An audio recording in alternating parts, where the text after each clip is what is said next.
Tough topics. That's what we're dealing with today. A lot of really tough topics. Wandering Recluse is talking, is responding to some questions that Night Door put up for him. He's talking about,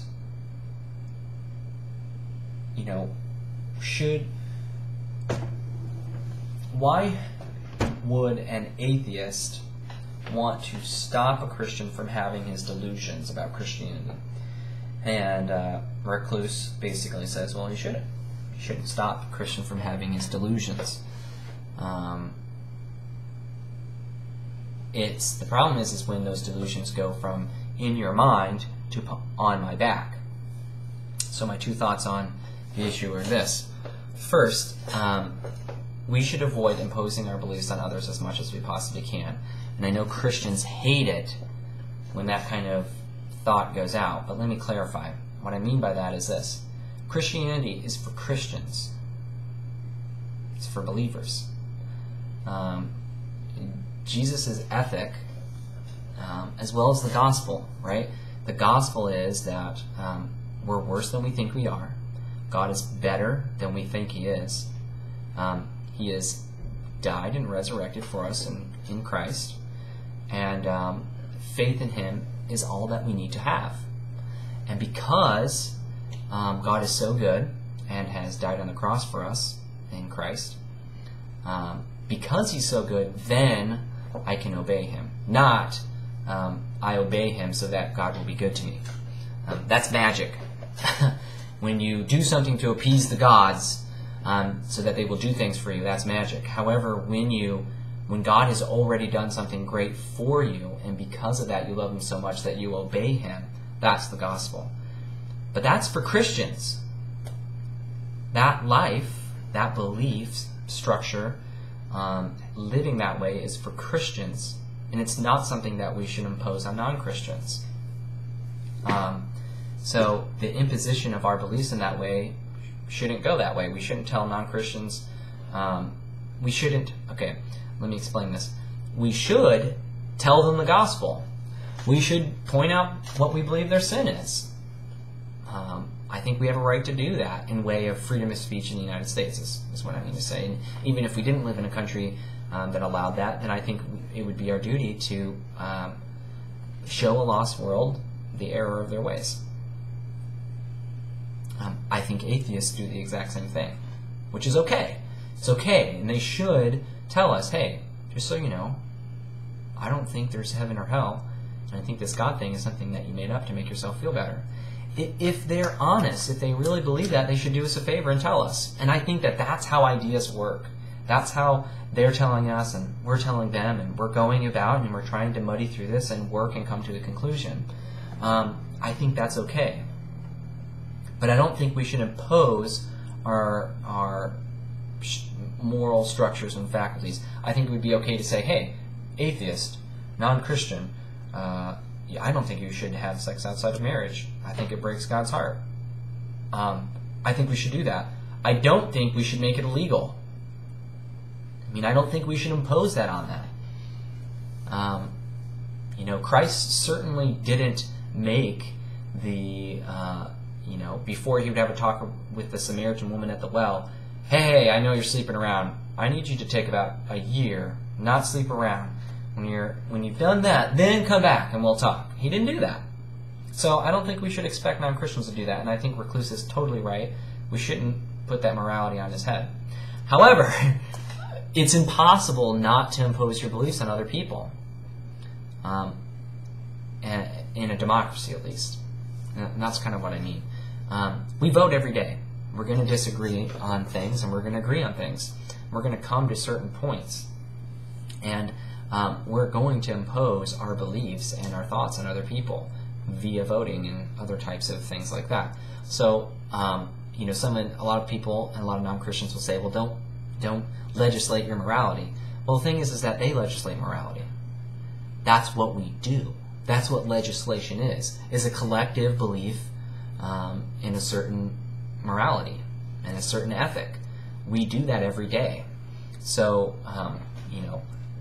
that's kind of the world that we live in. We're all coming from that perspective. For example, if I think that the image of God is so great in man that we shouldn't abort babies, then I will vote that way. If Recluse, and I'm not saying I know anything about his political beliefs or even if he votes, not that he doesn't, but I just don't know one way or the other.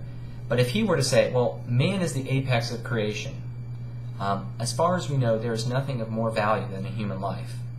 I won't support abortion either. If we come to that conclusion, great, but we came from two totally different worldviews, and we both legislate our morality, but they were not the same moralities. People a lot of times don't see that. And there's times when we're going to legislate our morality where unfortunately they don't coincide and come to the same point. So that's where we're at on that. We shouldn't impose our beliefs on people so far as it is based on us, so far as we possibly can. We should keep our moralities and ethics for ourselves and our own lives so as far as we possibly can do so. However, to some extent we do, and we have to impose our beliefs. And I would say lastly that the imposition of beliefs upon other people is what's really stopped or ended or prematurely ended a lot of catastrophes and crimes against humanity. It's our imposition of belief on slave owners in the U.S. is what stopped slavery in the end. Same thing with Hitler, so on and so forth. We believed and valued human life so greatly that we couldn't let the Nazi regime march across Europe and kill all the Jews or all kinds of minorities or what have you. So the imposition of belief is good to some extent, and it's going to happen and it's necessary. But so far as we can possibly do, we should keep our moralities for ourselves. I am going to skip the God in school, creationism in school, for my next video, because I've tried to make this video half a dozen times and it just is too long and I don't ever get to the other points. So the other thing I want to talk about here is facts and truth and how we know what is true. Epistemology is really important, and it's one of the things that I really like to discuss. And what I would throw out there is this. There's two big philosophical ideas that I find are very, very important. And that is from David Hume, renowned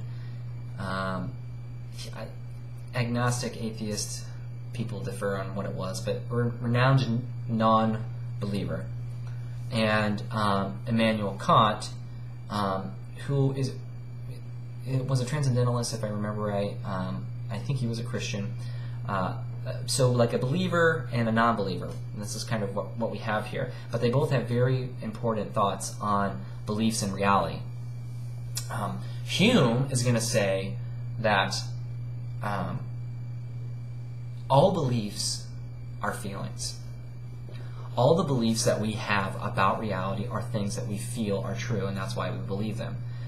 Sometimes those feelings come from getting a good base of facts.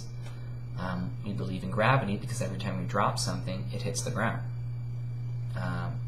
So we have a feeling there that our feeling was based on good evidence and what have you. And so we have a belief based off it. But we also believe things all the time that we don't have good evidence for, but we believe it anyhow. Crazy people might believe certain facts one way or the other, even though, all the facts are the contrary. What I mean to say there is that our feelings are fickle. Even the most intelligent people have bad feelings about things and have beliefs based off of those feelings. So what I would say there is that beliefs are not necessarily based on facts. They're based on feelings. Feelings about our senses. And that's where Immanuel Kant comes in, because Kant is going to say that all of the knowledge that we get in life comes from our senses. Okay? So what that means is that all of the information that I'm taking in constantly into my brain is being filtered from my senses. I'm getting from my senses. Now, here's where the problem comes. How do we trust our senses? How can we? Well, we can't prove our senses by our senses because we haven't proved our senses are reliable in the first place. So we're kind of in a dead loop there. But our senses are the only things that we can build facts from. So what do? Well, we have feelings that tell us what to do. Now, whether or not those feelings are based on good information is, one way or the other, because that information is based on our senses. So that's where the problem kind of comes in. So when a Christian says that they believe something, for example, if a Christian says that they trust their senses because God has revealed himself to us via our senses as well as revelation and so on and so forth, then that is as valid as the atheistic perspective. Except the problem with the atheistic perspective that I have is that they refuse to agree that they're in a position of faith in this. They claim that there is no faith involved in the atheistic life, but there very clearly is, because whatever tells them that their senses are valid and reliable is not something that they can prove, but rather is something that they have to have faith in. And that's the only way that they can come to the conclusion that their senses, and thus the information that they take in from their senses, is valid and pertains to the world at all. So, knowledge in epistemology is really, really important to be considering and thinking of when we get into talks about imposition, about beliefs, and whether or not, where I was really coming from for this is Recluse talked a lot about, well, the facts are plainly thus. And the thing is that the facts are interpreted by our senses. We have to determine if our senses are true or not, if they're valuable or not, and then we have to decide, well, how do we know? But we all come from a place of faith. If you go so far back in your reasoning, we all come from a place of faith in the first place. So if we're willing to, here's my point, if we're willing to make faith statements at the most basic, fundamental areas of our knowledge, then why can't we make faith statements in other areas? That's my point. I won't really carry that over into my talk about whether or not creationism should be taught in school, but I really think that that's something that we need to chew on a little bit here. We can't prove our senses by our senses. So why do we believe them? Whatever reason that we come up with is a faith statement. So if we can have faith statements in the most basic place of our knowledge and understanding, why can't we apply them to other places? That's my basic argument. It's good to talk to you. Sorry, no pipe. Maybe there'll be a pipe in my next video. Have a good rest of your day.